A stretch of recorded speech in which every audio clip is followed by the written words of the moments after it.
Hello, everyone. I hope you all had a great long Labor Day weekend.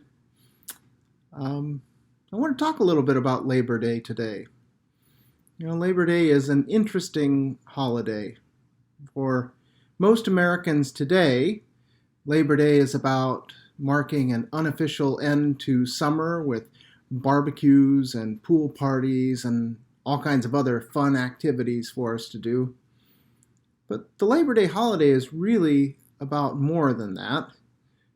It's really about honoring the hard work of all Americans, and it was meant as a day of rest for our labors. In the 1800s, many people worked very long hours in factories and mines, oftentimes in dangerous conditions for very little money. It was not uncommon for people to work 12-hour shifts 7 days a week, with maybe only 2 or 3 days off all year.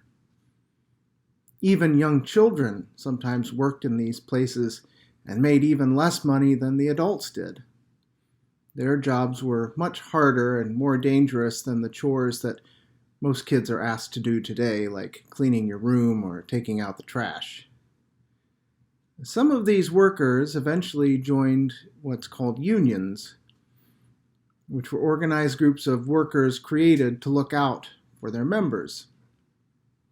Sometimes the union members would hold marches and protests to draw attention to the long hours and dangerous conditions in which they worked and the low pay that they received. So on September 5th, 1882, union workers from all sorts of different kinds of jobs took a day off from work and lost a day's pay to march in New York City to demand greater pay, fewer hours, and safer working conditions. A lot of those folks stayed after the march to have a picnic and enjoy their day off with other families in the park where their march had finished. And this was the first unofficial Labor Day parade. In 1894, about 125 years ago, Congress passed an act that made Labor Day a national holiday that would be held on the first Monday of September every year to celebrate American workers. Some say that the September date was chosen because it falls between the 4th of July and Thanksgiving, two other days that workers often were able to take the day off.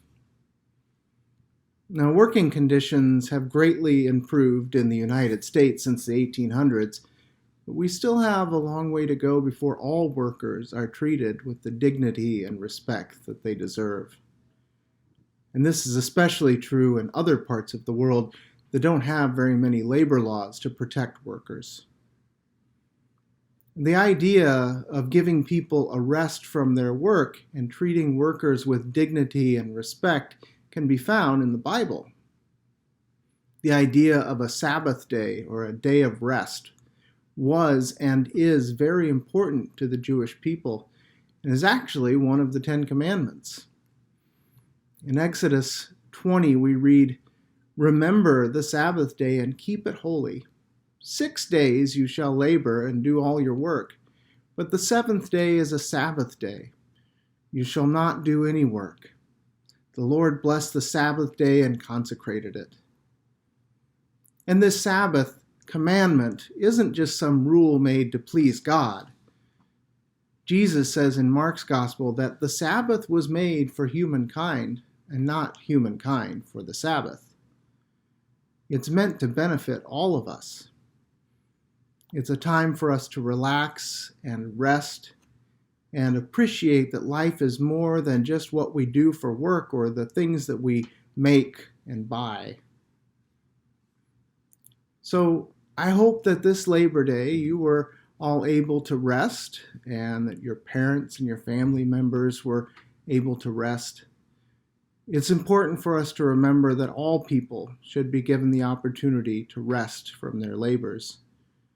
It's important for us to remember that life itself is sacred and it's more than just about the work that we do. I hope that everyone has a great week. Enjoy your time back at work, at school, and enjoy your time together. and I will see you all next week. God bless.